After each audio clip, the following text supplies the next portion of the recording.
Keberadaan masjid yang selama ini dimanfaatkan sebagai salah satu simbol religiusitas dari masyarakat telah menjadi wajah sebuah rutinitas ataupun berbagai peringatan yang dilaksanakan. Begitu pula dengan keberadaan Masjid Ar-Rahman, Jalan Kusnan, Kota Cirebon ini.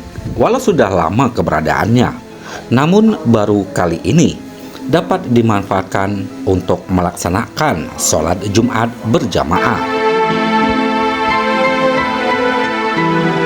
Pemanfaatan Masjid Ar-Rahman sebagai tempat sholat berjamaah ini adalah usulan dari masyarakat sekitar yang berharap agar kemaksimalan pemanfaatan dari keberadaan Masjid Ar-Rahman ini seiring berjalannya waktu akan menjadi nyata keberadaannya, sehingga pelaksanaan sholat Jumat perdana ini adalah harapan untuk menuju kehidupan masyarakat yang lebih religius di Jalan Kusnan, Kota Cirebon ini.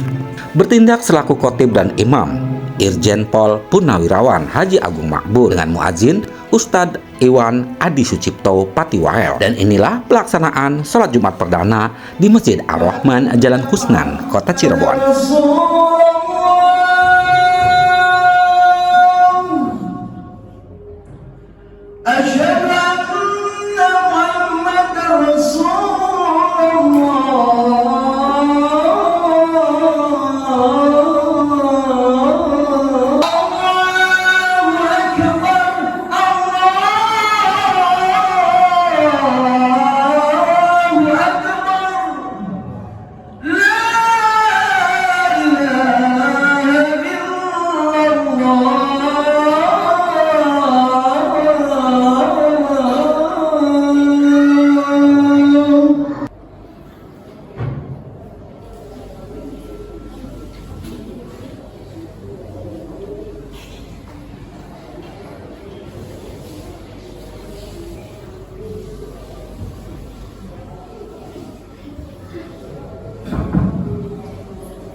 Bismillahirrahmanirrahim. Assalamualaikum warahmatullahi wabarakatuh.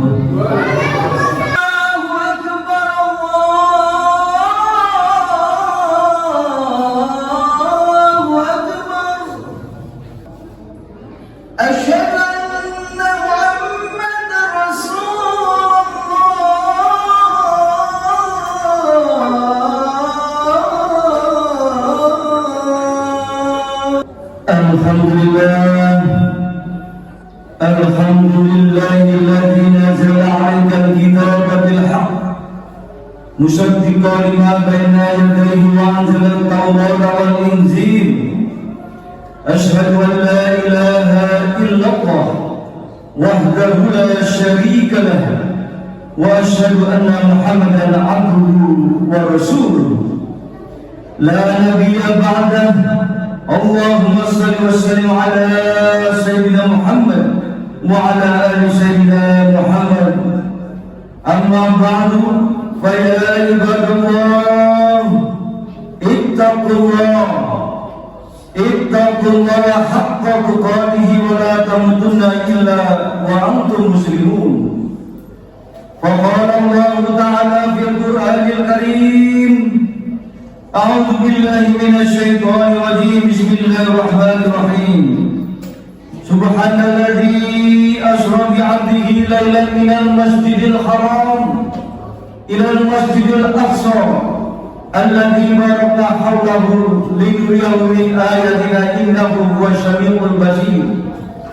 Wa atayna Musa kitaba ja'alnahu hudan li bani Israil alla ta'tahu min duni wakil dzurriyyatan man hamalna ma'ahu wa kana amran ma'qula.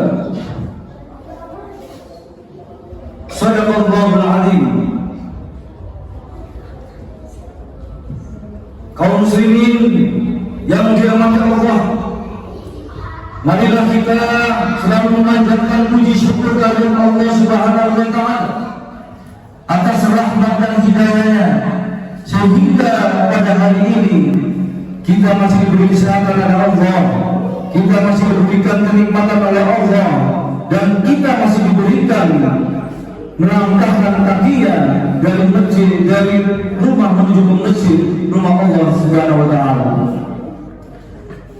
Shalawat dan salam kita haturkan kepada junjungan kita Nabi besar Muhammad sallallahu alaihi wasallam beserta para keluarganya, sahabat-sahabatnya, tabi'in pada akhir zaman. Kami berwasiat kepada para jemaah dan khususnya kepada kami sendiri, marilah kita selalu meningkatkan keimanan dan ketakwaan kita kepada Allah Subhanahu wa taala. Iman dalam arti yang sebaik-baiknya dan sebenar-benarnya, yaitu meninggalkan segala larangannya dan melaksanakan segala apa yang diperintahkan oleh Allah Subhanahu wa taala. Kaum muslimin sholat Jumat yang dirahmati Allah. Pada Jumat yang perdana kali ini, waktu kami memberikan satu tema hikmah Islami merawat Nabi Muhammad SAW sebagai momentum kualitas untuk meningkatkan sholat kita dan keimanan kita serta amal saleh. Dengan hati nurani yang ikhlas marilah kita memberikan sholat puji dan syukur kepada Allah SWT yang berbahagia. Dan di dalam hal ini adalah kita lihat beberapa hari yang lalu kita memperingati Isra Mi'raj Nabi besar Muhammad sallallahu alaihi wasallam. Ada 4 hikmah, antara lain adalah yang pertama adalah untuk menghibur Rasulullah sallallahu alaihi wasallam. Kemudian yang kedua adalah untuk memperlihatkan sebagian tanda-tanda kebesaran Allah Subhanahu wa taala. Dan yang ketiga adalah melaksanakan perintah salat dari Allah SWT kepada Nabi Muhammad dan umatnya. Dan yang keempat adalah memajukan ilmu pengetahuan dan teknologi. Jemaah sholat Jumat yang dirahmati Allah, untuk lebih jelasnya marilah kita uraikan satu persatu hikmah Isra Mi'raj. Pertama adalah untuk menghibur Rasulullah SAW. Sebelum terjadinya peristiwa Isra Mi'raj, terjadilah 2 peristiwa yang sangat menyedihkan oleh Nabi Muhammad SAW. Yang pertama adalah Nabi Muhammad, pamannya yaitu Abu Thalib, berpulang ke rahmat Allah. Dan peristiwa ini betul-betul memilukan hati Rasulullah. Terdapat 3 orang jamaah sekalian. Abu Thalib adalah orang yang sangat disegani di tanah Arab pada saat itu. Hingga suatu hari pernah Abu Thalib berkata, siapa di antara penduduk Arab yang mencoba mengganggu keponakanku Muhammad SAW, langkahilah mayatnya. Begitulah tekad Abu Thalib kepada para warga Arab saat itu, sehingga warga Arab tidak ada yang berani untuk mengganggu Nabi Muhammad SAW. Mendengar ucapan Abu Thalib demikian, ada orang Arab yang mau mencelakakan Rasulullah karena segan pada Abu Thalib. Sekarang orang yang seganinya adalah telah meninggal dunia, dan tidak lama kemudian wanita yang dicintainya sebagai pengorbanan dalam Islam, yakni istri Rasulullah, Siti Khadijah. Siti Khadijah mengorbankan seluruh kekayaannya untuk Islam, untuk memperjuangkan agama Islam, syiar sampai ke Taif, Madinah dan sebagainya. Kemudian Siti Khadijah dipanggil oleh Allah, dan akhirnya Nabi Muhammad kehilangan kedua-duanya. Oleh karena itu, maka kemudian Allah Subhanahu wa taala menghibur Rasulullah, dibawa oleh Allah, beliau berjalan malam hari dari Masjidil Haram ke Masjidil Aqsa di Palestina. Maka naiklah Nabi Muhammad melangit sampai ke Sidratul Muntaha, kemudian kembali lagi ke bumi dengan membawa perintah sholat 5 waktu yang sekarang dilaksanakan oleh umat Islam, yaitu sholat subuh, duhur, asar, maghrib, dan isya. Kaum muslimin sidang Jumat yang mulia yang dirahmati Allah. Adapun hikmah yang kedua dari peristiwa Isra Mi'raj adalah memperlihatkan kembali sebagian tanda-tanda kebesaran Allah Subhanahu wa taala. Peristiwa Isra Mi'raj adalah peristiwa terbesar sepanjang sejarah dunia. Sebagaimana firman Allah di dalam surah Al-Isra ayat 1. Bismillahirrahmanirrahim. Subhanalladzi asra bi 'abdihi lailan minal masjidil haram ilal masjidil aqsa ilal masjidil aqsa alladzi barakna khallahu linuriyahu min ayatina innahu huwasyami'ul basir. Maha suci Allah yang telah memperjalankan hamba-Nya Nabi Muhammad pada suatu malam dari Masjidil Haram ke Masjidil Aqsa, dan telah kami sekelilingnya supaya kami melihatkan kepadanya tanda-tanda kebesaran kami. Sesungguhnya Allah Maha mendengar lagi Maha mengetahui. Jelas dan tegas di dalam Al-Quran surat Al-Isra ayat 1 dan seterusnya menunjukkan bahwa Nabi Muhammad SAW melaksanakan perjalanan malam hari dari Masjidil Haram ke Masjidil Aqsa dan dari Masjidil Aqsa di Palestina ke langit ketujuh. Berdasarkan ayat ini secara tegas dikatakan bahwa peristiwa Isra Mi'raj tersebut betul-betul terjadi. Peristiwa Isra dan Mi'raj adalah peristiwa yang sangat luar biasa. Untuk meyakini peristiwa Isra Mi'raj tidak bisa hanya menggunakan otak, tetapi peristiwa yang lebih dialami oleh Rasulullah, yakni dengan iman, dengan ketebalan iman. Ada salah satu logika yang dapat digunakan dalam masyarakat istiadatnya perjalanan Nabi pada malam hari. Kemudian peristiwa itu hanya terjadi dalam waktu kurang lebih 4 jam di malam hari. Nah, bila kita yakin dengan akal, tidak akan masuk akal sebab jarak antara Masjidil Haram ke Masjidil Aqsa Palestina apabila ditempuh dengan berkuda itu 1 bulan lamanya. Kemudian jarak antara bumi dan langit 3.000 tahun dari bumi ke langit. Sedangkan Nabi Muhammad SAW sampai ke langit 7, berarti 3.000 kali 7 21.000 tahun apabila ditempuh dengan kecepatan cahaya. Dan apabila pulang pergi, maka 21 kali 2 42 tahun perjalanan Nabi dari Masjidil Aqsa ke langit yang ketujuh, yaitu ke Ars. Itu adalah tidak mungkin kalau kita dilakukan dengan secara akal pikiran. Tetapi Allah Maha Besar, itulah kebesaran Allah. Allah berikan innama amruhu idza arada syai'an ay yaqula lahu kun fayakun. Apabila Allah menghendaki, tidak ada yang tidak mungkin. Termasuk juga kepada jamaah sekalian yang ada di masjid yang kita cintai. Apabila ketebalan iman kita yakin bahwa sesuatu yang tidak mungkin itu bisa terjadi, itu mungkin karena Allah Maha Besar, Maha Pengasih lagi Maha Penyayang. Nah, sekarang Rasulullah hanya membutuhkan waktu hanya 4 jam dalam 1 malam, yang seharusnya secara logika ditempuh dengan 42.000 tahun untuk bisa ke langit 7. Berdasarkan ayat itu, bahwa kita wajib meyakini peristiwa Isra Mi'raj betul-betul terjadi. Kenapa? Jawabannya, Allah ingin memperlihatkan sebagian kebesaran tanda-tanda kebesaran Allah kepada para hamba-hambanya. Kemudian di dalam perjalanan, kendaraan yang ditumpangi oleh Nabi Muhammad adalah buruk. Buruk adalah kuda yang kemudian ada sayapnya dan dengan kecepatan seperti cahaya.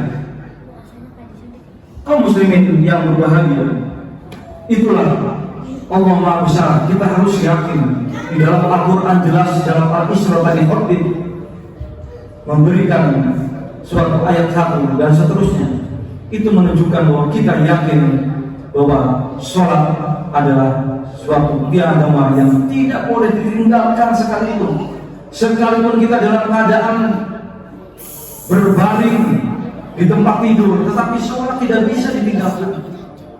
Coba ibadah-ibadah lain ditinggalkan, seperti misalnya haji.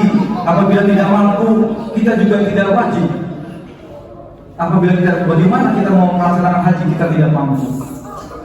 Puasa, bagaimana dengan orang-orang yang sedang sakit? Tidak mungkin dia puasa. Zakat, bagaimana orang-orang yang fakir miskin? Bahkan sebaliknya dia menerima zakat. Tetapi khusus ibadah sholat, Allah perintahkan Nabi Muhammad untuk berangkat dari Masjidil Haram, Masjidil Aqsa, dan dari Masjidil Aqsa menuju ke langit 7, yaitu ke Aqs, ke tempat persemayaman Allah Subhanahu wa Ta'ala. Sedangkan ibadah-ibadah lainnya tidak langsung, tetapi melalui malaikat-malaikat yang diperintahkan oleh Allah Subhanahu wa Ta'ala. Itulah salah satu keistimewaan sholat. Kenapa sholat langsung perintah Allah Nabi Muhammad menghadapkan.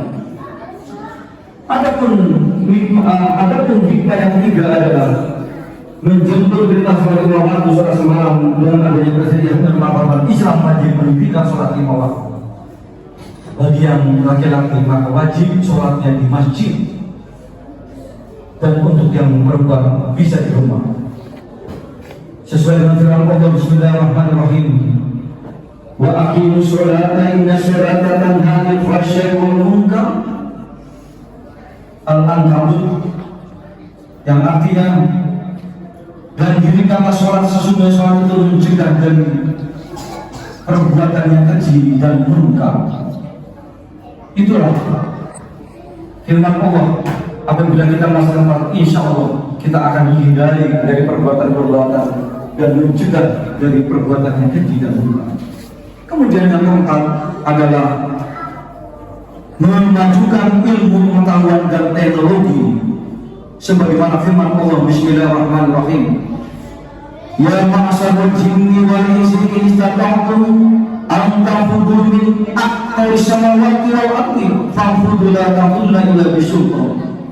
Ar-Rahman ayat 33, yang artinya, hai sekalian jemaah jin dan manusia, jika kamu sanggup melintasi penjuru langit dan bumi, maka lintasilah, dan kamu tidak akan dapat melintasinya kecuali dengan kekuatan dan ilmu pengetahuan.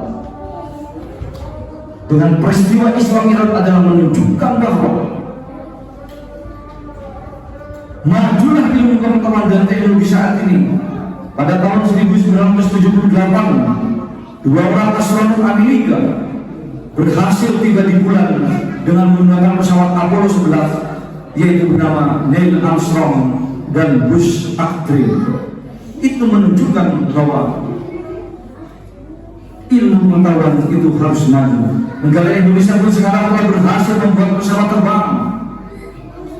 Intinya seluruh kemajuan iptek yang ada saat ini adalah disebabkan oleh adanya peristiwa Isra Mi'raj Nabi Muhammad SAW. Kaum muslimin yang berbahagia, kesimpulan khatib kita pada Jumat ini adalah bahwa dengan hikmah peristiwa Isra Mi'raj Nabi Muhammad SAW yang terjadi pada tanggal 27 Rajab pada tahun ke-10, Rasulullah Muhammad adalah menghibur Nabi Muhammad SAW karena duka istrinya dan pamannya. Kemudian yang kedua adalah memperlihatkan sebagian tanda-tanda besar Allah Subhanahu wa Ta'ala.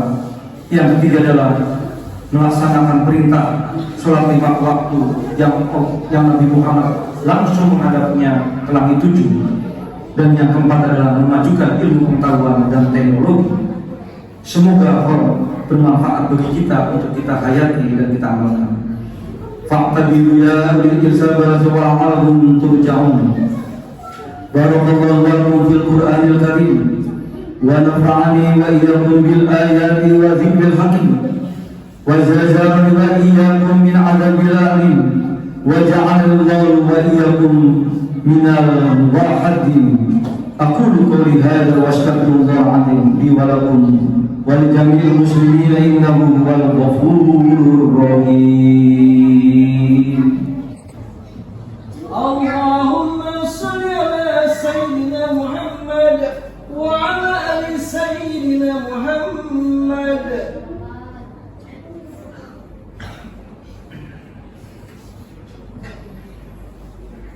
الحمد لله الذي خلق السماوات والأرض بالحق إن في ذلك لآيات للمؤمنين. أشهد أن لا إله إلا الله وحده لا شريك له أن محمدا عبده ورسوله نبي بعده.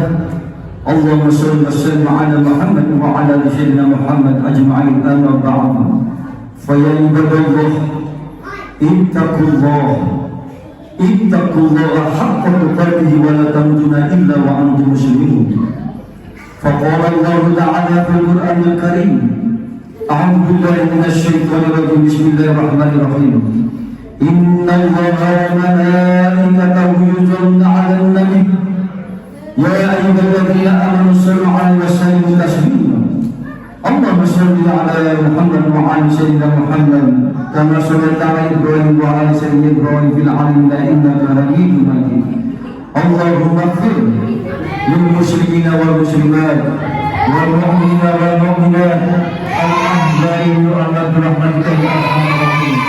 اللهم إنا نسألك السلامة في الجسد وعافية في الجسد وزيادة في العلم وغفرة في الرزق وقبل القدر والرحمة للموت ومغفرة بعد الموت وخير في الشفاعة الموت والنجاة من النار ورحمة والحساب. ربنا لا تؤاخذنا إن نسينا أو أخطأنا. ربنا ولا تحمل علينا إصرا ما حملت على الذين من قبلنا. ربنا لا تحملنا ما لا طاقة لنا به واعف عنا واغفر لنا وارحمنا أنت مولانا فانصرنا على القوم الكافرين. عباد الله والإسلام إلى القرب والنهي عن الشر والمنكر والبغي عنكم على المتقين. العزيز الأول واستجب لكم والجواد الأكبر. أقم الصلاة.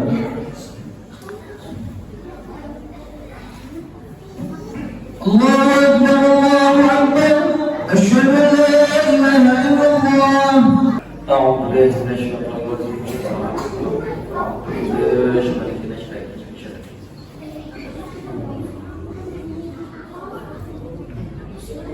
الله أكبر.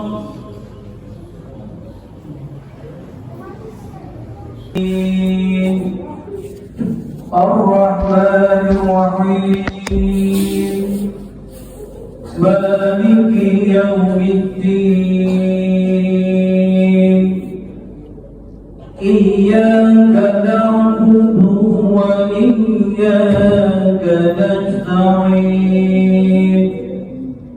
اهدنا الصراط المستقيم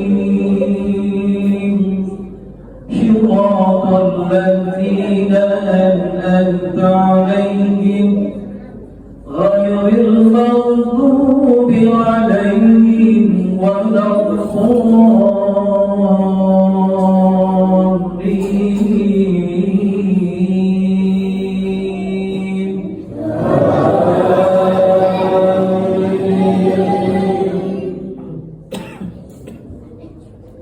بسم الله الرحمن الرحيم. سبحان الذي أسرى بعبده ليلا من المسجد الحرام إلى المسجد الأقصى الذي باركت حوله لنريه من آياتنا إنه هو السميع البصير. وآتينا موسى الكتاب وجعله هدى وجيلا. يا ربنا لك الحمد كما ينبغي لجلال وجهك وعظيم سلطانك. اللهم آتنا في الدنيا حسنة وفي الآخرة حسنة وقنا عذاب النار. ربنا لا تؤاخذنا إن شئنا وأطعنا ربنا ولا تحمل علينا إصرا إياك نعبد وإياك نستعين غير المغضوب عليهم آمين الحمد لله.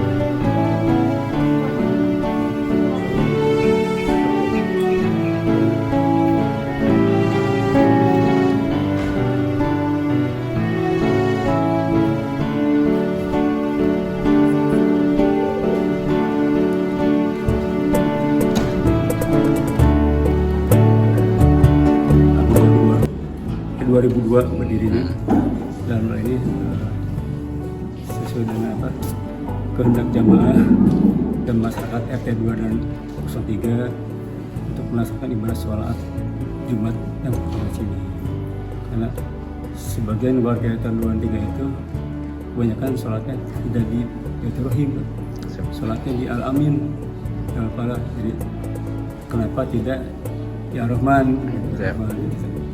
Mulai dari itu usulan dari warga dan jemaah itu kami sikapi dengan baik, karena ini sangat berharga buat kami sebagai pedagang KM untuk merangkul jamaah yang sholatnya di luar. Ya, yang disampaikan supaya masjid ini bermanfaat untuk masyarakat di sekelilingnya, karena memang kita masih memerlukan masjid yang bisa menampung warga yang ingin melaksanakan sholat Jumat.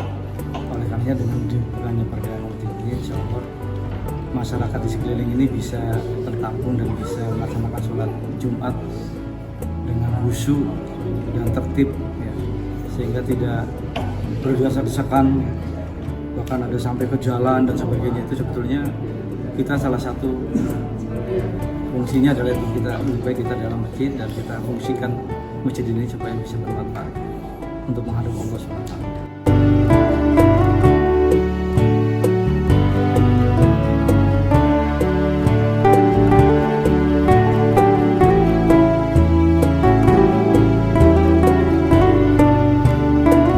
Demikian tadi pemirsa rangkaian pelaksanaan dari sholat Jumat perdana di Masjid Ar-Rahman Jalan Kusnan, Kota Cirebon. Semoga menjadi inspirasi dan motivasi bagi kita semua untuk terus meningkatkan kehidupan religius kita bersama. Dari Kota Cirebon, tim liputan melaporkan.